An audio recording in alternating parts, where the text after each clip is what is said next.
Tu as 1001 projets en tête, tu as 1001 idées, tu démarres ces projets-là avec enthousiasme, mais au bout d'un moment, tu perds ta motivation, tu perds ton élan, tu procrastines et du coup, tu passes sur autre chose. Et résultat, tu as l'impression de ne jamais aller au bout de tes objectifs. Ceci signifie probablement que tu es multipotentiel et laisse-moi te dire quelque chose aujourd'hui, si c'est ton cas, dis-toi que ce n'est absolument pas de ta faute et surtout, tu n'es pas toute seule à être multipotentiel. Donc si tu es nouvelle ici, je te souhaite déjà la bienvenue dans ma nouvelle chaîne YouTube Libre d'être soi qui est également disponible en podcast sur Spotify. Et aujourd'hui, j'aimerais t'expliquer les 3 raisons principales qui t'empêchent d'aller au bout de tes objectifs et comment faire justement pour remédier à cela. Et crois-moi, cette vidéo vraiment, elle va te faire prendre conscience à quel point tu peux voir ton cerveau sous un angle différent. La première raison qui fait que tu ne vas pas au bout de tes objectifs, c'est parce que quand tu es multipotentiel, c'est un super pouvoir qui est finalement mal compris. Les multipotentiels, en fait, ils ont un fonctionnement cérébral différent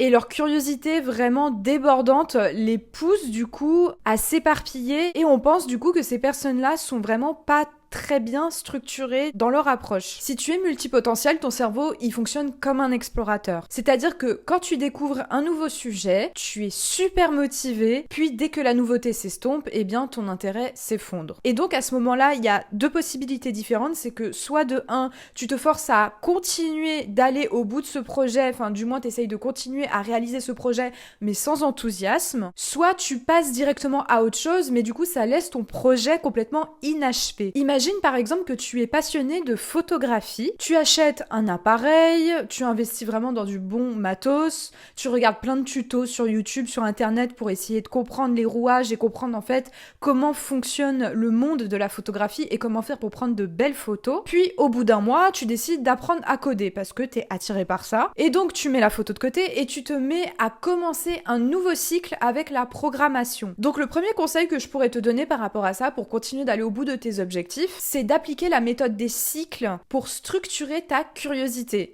Donc plutôt que d'essayer de terminer un projet en ligne droite, ce qui ne fonctionne absolument pas pour toi, soyons clairs, eh bien le but ça va être vraiment d'alterner entre différents projets, mais avec des intervalles réguliers. Donc par exemple, si t'es attiré par la photographie, la programmation, comme je t'expliquais avant, mais qu'en même temps t'es passionné d'écriture et de littérature, eh bien l'idée ça serait la première et la deuxième semaine de te concentrer exclusivement sur la photographie, la 3e et 4e semaine sur la programmation et la 5e et 6e semaine sur l'écriture. Tu peux également le faire sur une semaine si vraiment ça te paraît vraiment beaucoup trop long de le faire par palier de 2 semaines.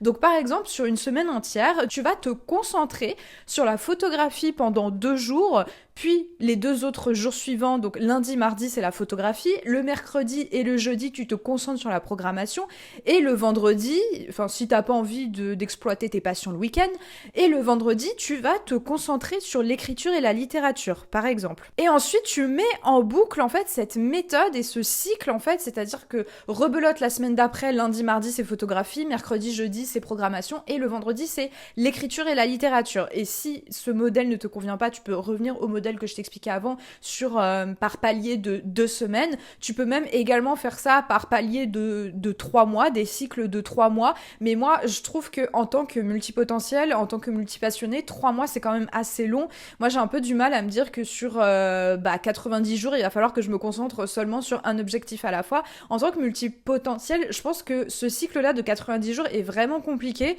Et du coup, c'est mieux de faire par palier de 2 semaines. Ou pour mon cas personnel, moi, ce que je fais, c'est que je le fais vraiment de semaine en semaine, en fait. Je préfère avoir justement cette méthode un petit peu écolière, on va dire. Tu sais, quand t'étais à l'école, t'avais un emploi du temps vraiment bien précis avec à chaque fois des cases, en fait, qui te montraient les matières que tu devais avoir à l'école, tu vois. C'était 9h, 11h la philo, de 11h à midi maths, et l'après-midi pendant 2-3 heures, t'avais histoire géo. Et bien, l'idée en tant que multipotentiel, ça serait d'appliquer justement cette méthode d'emploi du temps. Alors, je sais que moi, des fois, comme j'ai vraiment tendance aussi à m'éparpiller. Moi, c'est peut-être pas non plus la méthode qui fonctionne chez moi, mais je te la partage quand même au cas où. Moi, je préfère vraiment me dire qu'il faut que chaque semaine, en fait, je me fixe vraiment un nombre d'heures minimum pour chacun de mes projets, parce que si je fais genre, je me fixe à lundi, mardi par exemple, eh bien je sais que pouf, avec mon cerveau, il va vouloir basculer sur autre chose. Donc vraiment, après, ça dépend vraiment de mon mode de fonctionnement, ça dépend de mon énergie. En fait, ça va vraiment dépendre de plein de choses, de ce qui se passe aussi dans ma vie, parce que je vais avoir moins de concentration, bien sûr, si j'ai un coup de mou ou si ça se passe pas trop bien dans ma vie, que voilà, que j'apprends des mauvaises nouvelles. Enfin, forcément que là, il va falloir ajuster son emploi du temps et structurer ses journées et ses semaines en fonction des objectifs qu'on doit atteindre. Mais moi, je te conseille toujours de mettre en priorité l'objectif pour toi qui va avoir le plus d'impact. L'objectif vraiment qui va t'apporter le plus de résultats dans ta vie, c'est de toujours le mettre en priorité, et tes autres objectifs, les objectifs secondaires, c'est ceux qui vont te permettre de servir ton objectif principal. Typiquement, je te prends mon exemple, je suis en train de construire une formation en ligne actuellement pour aider les multipotentiels à gagner confiance en elles, à aussi mieux s'organiser et à améliorer leurs relations. Et donc, pour servir mon objectif, par exemple, ça pourrait être d'avoir un projet d'écriture de livre, justement pour étendre ma légitimité. Par exemple, même si, à titre personnel, je suis pas du tout en train de préparer un livre. Enfin, pour info, j'ai déjà écrit un livre en 2022, mais je compte pas du tout m'arrêter là, bien sûr. Mais pour l'instant, comme ça, c'est un projet qui me prend beaucoup de temps, beaucoup d'espace dans ma vie, je suis obligée de me concentrer à 90% que sur celui-là. Mais du coup, ce que je fais, c'est que à 10%, c'est plus, en fait, c'est soit ça va te permettre ton objectif secondaire, ça va soit permettre de servir ton objectif principal. Donc, enfin, en vrai, on pourrait même parler des vidéos YouTube, ça me sert cet objectif principal de formation en ligne. Les vidéos YouTube, ça me sert justement à gagner en visibilité et à partager cette passion et cet intérêt pour la multipotentialité à un grand nombre. Mais en dehors de ça, j'ai aussi une passion pour la musique, et par exemple, si je veux justement déconnecter mon cerveau, c'est-à-dire au lieu d'aller scroller sur les réseaux sociaux, je me consacre à mon autre passion qui est la musique. Donc du coup, je vais faire dans mon coin un peu, c'est ça, mais moi ça me fait du bien, ça me procure du plaisir, ça me donne de l'énergie. Donc du coup, je vais mettre à créer des mashups. Enfin voilà, pour ceux qui le savent pas, pendant un moment dans ma vie, j'étais DJ, et du coup moi, comme c'est quelque chose qui me nourrit, eh bien je vais le mettre en place en fait. C'est-à-dire que là, les moments où j'en ai vraiment marre d'entendre parler de tout ça, de marketing, de business en ligne, de machin truc, parce que au bout d'un moment, enfin, t'as beau être passionné, enfin, je trouve que d'avoir toujours la tête dans le guidon et d'entendre toujours parler de la même chose, c'est épuisant. Donc du coup, moi, ce que je fais, c'est que je me concentre à 10% par exemple sur ce projet de musique, mais ça peut être très bien, comme je t'ai dit, les vidéos YouTube. En fait, faut pas se limiter, en fait, c'est-à-dire que c'est soit ça va être un projet secondaire qui va servir ton objectif principal, soit c'est un projet secondaire qui va te permettre plus de te vider la tête et de te permettre de penser à autre chose, plutôt que d'avoir toujours les idées qui sont calquées sur ton, clairement, qui sont concentrées sur ton objectif principal, pour un peu se libérer de la charge mentale. Enfin, en fait, c'est le but. Ensuite, le deuxième conseil que je pourrais te donner, c'est le système Kanban. Alors, je suis désolée, je sais pas du tout comment ça se prononce, si c'est Kanban ou Kanban, enfin, désolée. Donc, le système Kanban, je vais le nommer comme ça, c'est une méthode visuelle de gestion des tâches. Et comment ça marche, en fait, c'est simplement de diviser ton projet en 3 colonnes. Donc, à la fois, tu as les idées, en fait, ce que tu dois faire par rapport à toute ta liste de projets. Ensuite, la deuxième idée, c'est de noter tes projets en cours. Et la troisième idée, c'est de noter les projets qui sont terminés. Donc, typiquement, si je peux te donner un exemple, donc moi, ça serait pour projet terminé, d'avoir écrit mon livre. En cours, c'est la création de ma formation en ligne et de mon accompagnement. Et en idée, ce que j'ai en idée, c'est typiquement de créer, d'écrire un deuxième livre. Et ce qui est en cours, c'est typiquement aussi en deuxième temps, c'est du coup, ça va être sur la deuxième ligne au niveau du tableau. Et bien, ça va être de créer ma vidéo YouTube que je suis actuellement en train de faire, tu vois. C'est en cours parce que là, je suis en plein tournage. Et elle sera terminée, cette vidéo, une fois que le montage sera affiné, que j'aurai mis en ligne sur YouTube. Là, je pourrais me dire que ce projet de création de vidéo YouTube est terminé. En fait, c'est bien parce que ça permet vraiment d'avoir un sentiment de progression et ça évite la frustration, justement, des projets abandonnés. La raison numéro 2 qui fait que tu as du mal à aller au bout de tes objectifs, c'est parce que tu cherches la motivation au lieu de te créer un système. Donc, la motivation, faut vraiment se dire que c'est une ressource qui est complètement instable. Au lieu de te concentrer sur la motivation, concentre-toi plutôt sur la discipline. Parce que si tu comptes sur la motivation, je peux te garantir que tu vas très vite abandonner. En fait, la motivation, c'est un peu comme une batterie de téléphone finalement. C'est-à-dire qu'au début, elle est à 100% et puis au bout d'un moment, tu avances, t'es à fond au début, ton énergie est au maximum. Puis après, après ton énergie se décharge parce que tu vois pas les résultats escomptés. Et puis souvent en fait la motivation, c'est ça le problème, c'est que tu vas plus te concentrer sur les résultats plutôt que sur le processus. Alors que si tu te concentres sur le processus, bah t'arriveras plus facilement justement à atteindre ton objectif.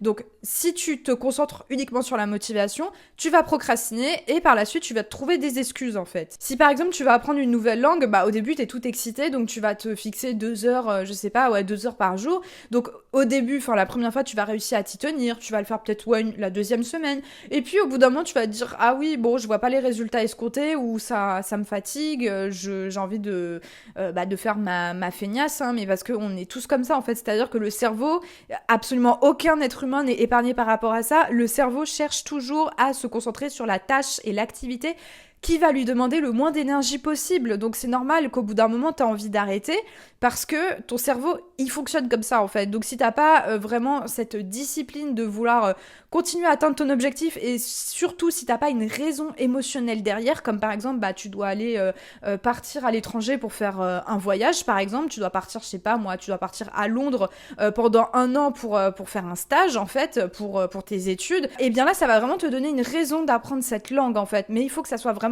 émotionnel et il faut que tu te dises que ça va t'apporter des émotions vraiment positives en fait pour que cela te pousse à passer à l'action. Mais comment se sortir justement de cette procrastination? Eh bien l'autre conseil que je pourrais te donner en fait aussi, c'est de remplacer cette motivation par un système automatique. Donc c'est-à-dire que tu vas vraiment, en plus de cette discipline, en plus de cette raison émotionnelle qui te pousse à aller au bout de ton objectif, ce que tu vas faire, c'est que pour te pousser à agir, tu vas t'engager publiquement ou tu vas t'engager auprès d'amis. Je t'assure que le fait de s'engager auprès de personnes, en fait, ça incite davantage à passer à l'action. Et moi, c'est d'ailleurs pour ça que je veux inclure un accompagnement aussi avec ma formation Objectif Clarté. C'est parce que là, je me rends bien compte avec les femmes que j'accompagne qu'en fait, on arrive bien plus facilement à passer à l'action quand on sait qu'il y a quelqu'un derrière qui va nous faire des remarques si on passe pas à l'action et quand on sait qu'il y a quelqu'un derrière pour nous observer et justement pour nous juger en fait finalement sur le fait de si on passe à l'action ou si on passe pas à l'action. Donc si tu fais pas partie d'un accompagnement d'entrepreneur par exemple, tu peux tout simplement t'engager auprès de tes proches en fait en leur disant oui en ce moment j'aimerais atteindre tel objectif. Et du coup, ce que tu fais, c'est que tu t'engages avec eux, tu te dis qu'il faut que tu fasses ça sous 30 jours. Je dis n'importe quoi, si tu as par exemple l'objectif de créer une formation en ligne, tu t'engages auprès de tes amis et tu leur dis, eh bien, il faut que je le fasse sous 30 jours. Donc, c'est-à-dire que toutes les semaines, ton ami, il va t'envoyer un message pour te dire, alors, t'en es où sur ton objectif, t'en es où sur ton projet et tout. Et du coup, ça va t'inciter à vouloir continuer parce que tu sais que, par exemple, le vendredi à 17h, vous fixez un jour et une horaire. Et en fait, le vendredi à 17h, par exemple, il va devoir te dire où est-ce que t'en es Laetitia de ton projet, j'aimerais bien savoir l'état d'avancement du projet, et du coup tu vas pouvoir continuer à être dans cet élan d'action, de mise en place d'action en fait parce que tu t'es engagé auprès de quelqu'un. Le deuxième conseil aussi par rapport à ça, et ça rejoint un peu ce que j'ai dit avant, mais c'est de se mettre en binôme avec quelqu'un, mais de trouver quelqu'un par exemple qui a le même objectif que toi. Si par exemple t'es entrepreneur et que tu as envie de par exemple de coacher des bêta-testeurs pour tester ton offre, et bien le but, moi c'est ce que j'ai fait d'ailleurs, c'est de se mettre en binôme avec une personne qui a ce même objectif de vouloir attirer des bêta-testeurs pour tester son offre en fait. Et le fait que vous ayez le même objectif, c'est encore plus puissant parce que je dis pas que ça vous met dans une condition de concurrence. Moi j'ai horreur de ça, de la concurrence et le fait de se dire je vais faire mieux que l'autre, en fait ça ne fait que d'alimenter l'ego. Non, en fait le but là c'est de vraiment se motiver, se soutenir, c'est pas un combat d'ego, c'est plus dans le but vraiment de se motiver ensemble en fait tout simplement et de s'engager et de se pousser à passer à l'action mutuellement et même de se donner des conseils. Si on a une par exemple qui galère un petit peu plus que l'autre, l'idée ça va être de lui donner des conseils en fait par rapport à ce que toi t'as compris et vice versa. Il y a peut-être une stratégie ou un truc que t'as pas trop compris dans le processus et dans l'objectif que tu dois atteindre, la personne en face elle va te donner des conseils par rapport à ce que elle a compris. Donc en fait c'est pas de la concurrence mais c'est clairement de l'émulation en fait, c'est-à-dire qu'on s'entraide dans le but d'atteindre un objectif commun mais sans chercher à alimenter l'ego. Le but c'est d'avoir des résultats mais de pas chercher à dépasser l'autre en fait, on est juste à titre égal. Un troisième petit conseil que je pourrais te donner aussi, c'est de d'abord commencer petit. C'est-à-dire que si demain t'as envie de te mettre au sport, tu peux pas du jour au lendemain te dire je vais aller à la salle 5 jours dans la semaine. Mais en fait ça marche pas, c'est comme ceux par exemple qui pendant des années arrêtaient pas de manger au fast-food et de se dire que du jour au lendemain tu vas finir par manger correctement et du coup tu commences à faire un régime, mais c'est normal normal qu'au bout de quelques jours, tu finis par craquer parce que ton cerveau, il a tellement été conditionné à un certain stade qu'en fait, tu le fais passer d'un extrême à un autre et c'est clairement pas bon. En fait, il faut y aller vraiment étape par étape, en fait. Il faut vraiment voir ta progression et ton objectif comme un escalier. Donc, par exemple, si avant, tu n'avais pas l'habitude de faire du sport, eh bien, l'idée, ça va être de commencer à faire 5 pompes par jour. Quelque chose de vraiment très simple, tu vois, il n'y a pas besoin de se mettre la rate au corbouillon, fais quelque chose de très simple que tu sais que tu vas être capable de faire chaque jour. L'idée, c'est de faire quelque chose qui va te prendre moins de 5 minutes. Et je peux te garantir que le fait de se dire que ça te prend moins de 5 minutes, et surtout, il faut que tu commences par faire cette chose-là au début de ta journée, parce que comme tu mets en place une nouvelle habitude, ton cerveau, il va avoir plus de résistance. Donc du coup, c'est pour ça que c'est important de d'abord commencer par la tâche difficile au début de ta journée, et encore plus, si ça te prend seulement 5 minutes, tu seras super fier parce que déjà, tu auras commencé ta journée avec quelque chose d'ultra positif, parce que tu auras déjà atteint un mini-objectif. Une chose aussi vraiment importante à comprendre et qu'il faudrait que tu appliques, c'est de carrément planifier tes objectifs dans un agenda. Alors, je sais que ça peut paraître complètement bateau comme objectif, mais moi j'entends beaucoup de personnes qui ne planifient pas leur rendez-vous, qui ne planifient pas leur objectif, et forcément si déjà tu ne le notes pas sur un carnet, comment tu peux savoir que tu as cet objectif à mettre en place? Moi ce que je te conseille de faire donc, c'est de noter dans ton agenda un objectif par jour à réaliser. Moi, dis-toi que je mets ça en place depuis même pas si longtemps que ça. Avant j'avais des to-do list à rallonge, mais en fait plus tes to-do list... Putain, il y a un pigeon, sa mère. Ouais, j'ai des pigeons qui s'invitent sur mon balcon, c'est super. Bref, on reprend cette vidéo. Donc, écris tes objectifs dans un agenda, c'est vraiment important. Et moi, ce que je te conseille de faire, c'est de ne pas avoir des to-do list à rallonge, mais plutôt de noter une seule tâche que tu dois faire par jour. Et le mieux... si tu n'arrives pas à faire ce que je vais t'expliquer maintenant, commence d'abord par écrire seulement une tâche et ensuite pour encore aller dans la meilleure version de toi-même et pour te sentir encore plus épanoui, moi ce que je te conseillerais même davantage, c'est de noter une tâche professionnelle et une tâche personnelle.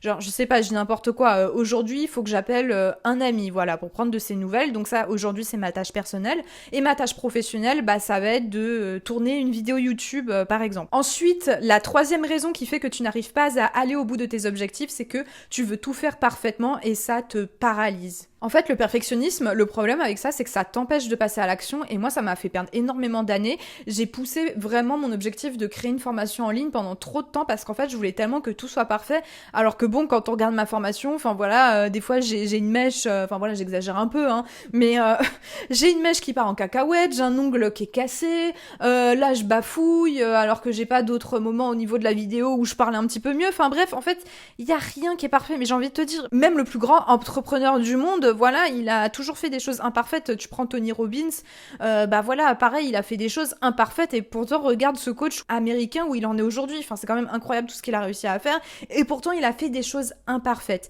Mais comme il s'est autorisé à passer à l'action, c'est ça qui a fait la différence. Et en fait, j'ai envie de te dire un truc, tu l'as peut-être sans doute entendu un nombre incalculable de fois, mais je m'en fiche, je le répète, vaut mieux fait que parfait. Vaut mieux fait que parfait. Je veux que tu le notes maintenant quelque part sur ton carnet ou du moins sur un endroit stratégique où tu vas pouvoir lire cette phrase, mais c'est la vérité en fait. Il ne faut pas viser la perfection, il faut viser l'action pour avoir des résultats dans sa vie. Alors moi, ce que je te conseille de faire pour dépasser ce perfectionnisme, en fait, c'est d'adopter la règle du 80% suffit. Si tu as un article de blog, par exemple, à écrire, eh bien, il n'y a pas besoin qu'il soit parfait. C'est comme, par exemple, je vais prendre cet exemple. Quand je crée une vidéo ou un post pour Instagram, ce que je fais, c'est que je vais écrire une description, sauf qu'une fois que je l'ai mise en ligne, en fait, je réfléchis pas, je la poste, sauf qu'une fois que je l'ai mise en ligne, je me suis rendu compte qu'il y a des fautes d'orthographe, mais en fait, je vais corriger après, en fait. Il n'y a pas besoin de se dire, je vérifie que ça soit absolument parfait avant de la poster, mais en fait, on s'en fout. Et puis, j'ai envie de te dire, la plupart du temps, les gens ne verront même pas les détails sur lesquels toi, tu t'attardes, en fait. Tu n'es pas en train de créer un film à la Steven Spielberg, en fait. C'est pas le but. Dis-toi qu'en fait, quand tu mets ton projet en ligne, tu peux le réajuster derrière. Et encore plus, par exemple, si c'est une formation en ligne, parce que, par exemple, s'il y a vraiment, vraiment trop un truc qui te dérange et qui te pose vraiment problème, au pire des cas, tu peux carrément retirer cette partie-là au niveau de ton montage avant de mettre la vidéo. vidéo en ligne. Et j'ai envie de te dire, rien n'est figé en fait. C'est ça qu'il faut bien comprendre et c'est ça qu'il faut absolument intégrer dans son cerveau pour dépasser le perfectionnisme. C'est qu'en fait, si tu mets par exemple ta formation en ligne, eh bien tu vas avoir ensuite des retours de tes bêta-testeurs, des gens qui testent ton offre par exemple, qui vont te dire « Ah ça c'est trop bien, ça c'est moins bien, ça tu pourrais rectifier ». Et du coup tu vas rectifier derrière. Mais comment veux-tu que les gens sachent ce que tu dois rectifier si déjà tu ne leur montres rien ? Si déjà tu ne mets rien en avant, si tu ne t'exposes pas, si tu ne te montres pas face aux gens et si tu n'oses pas te mettre en action, il va rien se passer en fait. Et donc c'est encore pire que de faire quelque chose qui soit imparfait en fait. Il vaut mieux vraiment mettre en place une action qui va être critiquée, qui est imparfaite, plutôt que de ne pas bouger et de se tourner les 10 doigts et de finalement rester à la même situation qu'il y a 5 ans et finalement de stagner. Enfin, c'est pas le but. Le but vraiment, c'est d'évoluer dans sa vie et c'est ce qui est important en fait, c'est de sentir que t'es en train de progresser, tu vois. Et aussi ce perfectionnisme, je remarque souvent que je pense qu'il est aussi lié à une peur du regard de l'autre. Mais en fait, j'ai envie de te dire, on s'en fout de la vie des gens. La vie, L'(A-V-I-S) des gens, c'est la vie, là, plus loin, vie, V-I-E, des gens. On s'en fout et rappelle-toi qu'en fait, les gens, quand ils te critiquent, finalement, en fait, ils critiquent une part d'eux-mêmes qu'ils n'arrivent pas à assumer complètement parce que pourquoi ils seraient blessés par cette chose que tu dis dans ta vidéo, sachant que t'as même pas cherché à viser cette personne en particulier, en fait. Enfin, je veux dire, tu es juste le miroir de cette personne. Enfin, je pourrais carrément faire une autre vidéo pour vous expliquer ça. Enfin, d'ailleurs, dites-le moi en commentaire si ça vous intéresse. Si ça vous plaît, d'ailleurs, jusqu'ici, ma vidéo YouTube, je vous invite à vous abonner à cette chaîne, à mettre un pouce en l'air et surtout à partager cette vidéo à qui ça pourra être utile. Mais du coup, pour revenir à cette idée de peur du regard de l'autre, en fait, dis-toi que les gens, en fait, ce qu'ils critiquent chez toi, c'est le jugement qu'ils ont d'eux-mêmes, en fait, c'est ce qu'ils observent chez eux et qu'ils n'arrivent pas à assumer. Quelqu'un qui est bien dans son corps, quelqu'un qui est bien dans ses baskets, il va jamais aller critiquer X, Y, Z. En fait, s'il va te critiquer, c'est parce qu'il a un gros problème d'ego, c'est parce qu'en fait, il y a une hiérarchisation dans la relation, c'est-à-dire qu'il te voit soit au-dessus de lui, soit il te voit en dessous. Et du coup, pour encore plus avoir cette impression de te dominer, il va te critiquer. C'est horrible à dire, c'est triste, mais c'est comme ça, et les gens, la plupart du temps, ils se rendent pas compte, c'est parce qu'en fait, je pense qu'ils ont vraiment de la honte, de la culpabilité, vraiment, qui sont enfouis au fond d'eux, et du coup, ils ont besoin d'aller cracher leur venin sur les réseaux sociaux pour justement compenser cette façon qu'ils ont de s'observer, en fait. Je sais pas si tu vois ce que je veux dire, mais comme ils se sentent hyper supérieurs, bon alors là c'est clairement de l'ego, hein, ou s'ils se sentent hyper inférieurs à toi, bah du coup ils vont avoir besoin de te critiquer sur les réseaux sociaux pour justement qu'il y ait cette compensation, pour qu'ils se sentent mieux.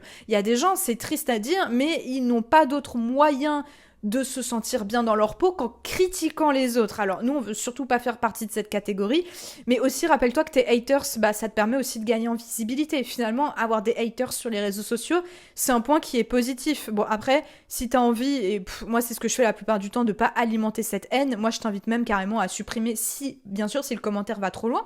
Après, si le commentaire, il est constructif, tu peux le laisser, bien sûr, si ça fait sujet à débat et que c'est fait dans le respect, enfin, à ce moment-là, on est OK. Mais si la critique va beaucoup trop loin, bah là, à ce moment-là, tu réfléchis pas, tu supprimes, parce que finalement, ça va ne faire que d'alimenter une animosité, et finalement, c'est sans fin, parce que faut comprendre un truc, c'est que les haters, en fait, leur citation préférée, c'est « j'ai raison, j'ai raison, j'ai raison, et toi, tu es un débile mental », donc en fait, ça ne sert à rien de discuter avec ces gens-là. En fait, c'est déjà perdu d'avance. C'est tellement des gens qui se prennent pour Dieu le Père. Enfin, je suis désolée, mais c'est exactement ça. C'est des gens qui ont tellement un ego surdimensionné qu'en fait, ça sert à rien quoi que tu leur dises.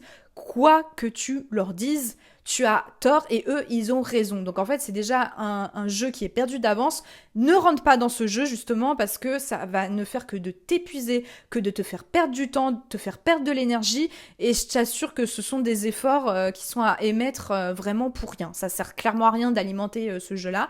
Donc franchement, supprime le commentaire, même si je sais que sur le moment, c'est pas agréable de se prendre des commentaires de haters. Mais à un moment donné, il faut vraiment réussir à passer ça et se dire que tu es simplement le miroir qui reflète ce que la personne en face n'arrive vraiment pas à accepter chez elle. Un autre moyen aussi pour dépasser ce perfectionnisme, bah ça va être de se fixer des deadlines, et ça c'est très important les amis, parce que si tu te fixes pas de deadline, eh bien tu ne vas jamais passer à l'action et tu vas te dire oh bah du coup ce projet je vais pouvoir le faire dans 3 mois, dans 6 mois, et finalement il est jamais fait. Donc fixez-vous des deadlines, c'est peut-être encore une fois un conseil un peu simple, mais la plupart des gens ne le font pas, et du coup bah comme ils se fixent pas des deadlines pour leur projet, ils ne passent pas à l'action, alors que quand tu te fixes une deadline, en fait tu te mets dans l'urgence.